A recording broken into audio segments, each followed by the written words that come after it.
I have tried my fair share of like E-Flite timber RC airplanes, and out of all of them there are two that really stands out. First off, it's the Night Timber X, which is just a fantastic, aerobatic, fun, agile RC airplane, and then it is this Turbo Timber Evolution.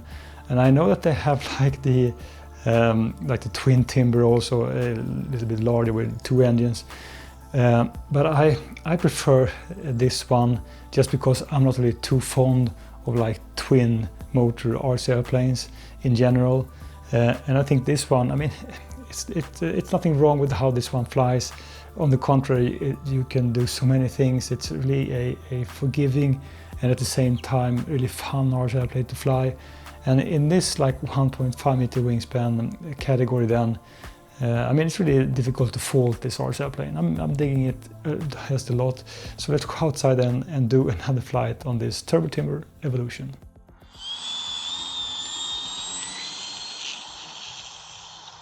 It's a nice morning with some wind today.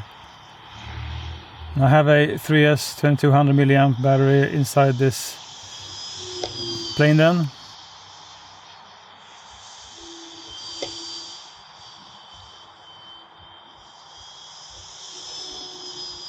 And even with the 3S battery inside, I think it handles surprisingly great. Given that this is, I mean, it's around 2 kilos, 1.5. It's not a small RC airplane. So to have just a nice performance on 3S is just really great. And of course, most certainly, if you have a 4S battery inside, it becomes more fun because you can push your RC airplane more. But if you want to have like a gentle aerobatic and just a good, solid, enjoyable flight, 3S, I mean, I wouldn't hesitate to do 3S. And it's kind of the same thing then on my MAL M7. It's also, I think the MAL M7 might be just a tad lighter than this RC airplane. The same wingspan.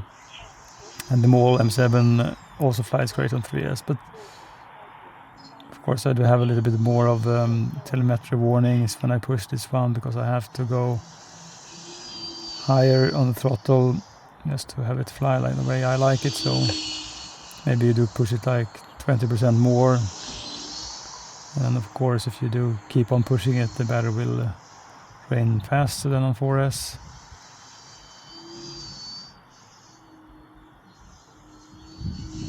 It's a very enjoyable plane just to do lower and closer figure eights with.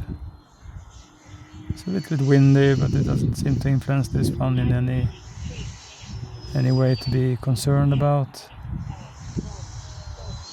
I mean, it's just effortless going around. Also a very good looking RC airplane. You have these stripes underneath the wing. It's kind of it does have its own design also, this Timber Evolution.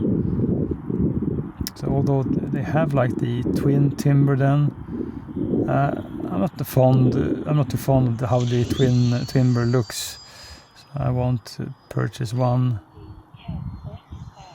I just skipped when it first was released. So first of all, I do not enjoy twin motor RC airplanes as much as single motors, and I don't like blue RC airplanes in general. Although I mean I like my Commander MPD and my RV7, but in general, I think that red or yellow is much better.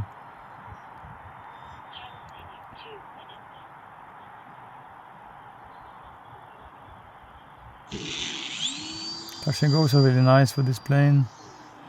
The landing gears are robust, just as long as you don't crash this plane then and hit the landing gears in some odd angle and break the plastic parts, because that's the weak spot then on these like timber planes, and also difficult to repair with glue.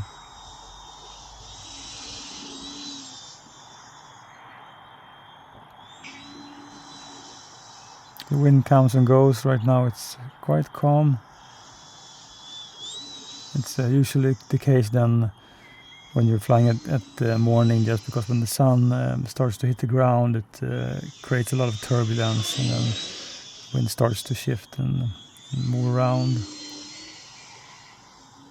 I mean, this is very enjoyable. Just to have a nice... I like to fly my planes close, first of all, just to the camera can see them, and also it's much more enjoyable to me just to see them up close when they fly. So nice to do, mix it up with a few touch and goes. Man, you can never practice landings enough.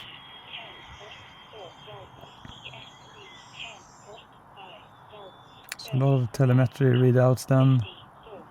Oh, oops. Sometimes I just misjudge the wind. Well, I think it is surprisingly good even on 3S. I mean, it's among the largest and heaviest Star Zeppelin I have, and it is much more enjoyable to fly on 3S than, for instance, like the Commander MPD. Then Commander really needs 4S, but this one just handles great on 3S. As you can see, I mean, this one is just a fantastic flying RC plane, and especially when you fly this one inverted, it's so easy just to go around. It's like you're just flying in the normal direction. And I also dig the features, because when you're about to bring this one to do your flying location and you put this one in the car, it is a 1.5, so it will be kind of difficult just to squeeze it in. But then you have these nylon screws. Just remove these two, and then you have quick connectors for the wing. So you can transport this one in a really good way. And even the box that it comes with is really not too big either. And overall, the features, the electronics, you have this top hatch then with a 60 amp speed controller inside. Now, I think that this kind of battery tray solution is not my favorite. On many RC planes, I just put a kind of a Velcro strip, and you just put the battery without straps, and it just holds the battery fine. So it's a little bit fiddly, but that's more or less it, because it just features a really nice build on this RC plane. And you also can do floats, so there is a float mount over here. And these landing gears, then the tires are really well behaved on grass, and you also have a really good spring mechanism on this RC plane. So overall, really difficult to find anything wrong with this Turbo Timber Revolution. I think it's just a great and fantastic RC plane.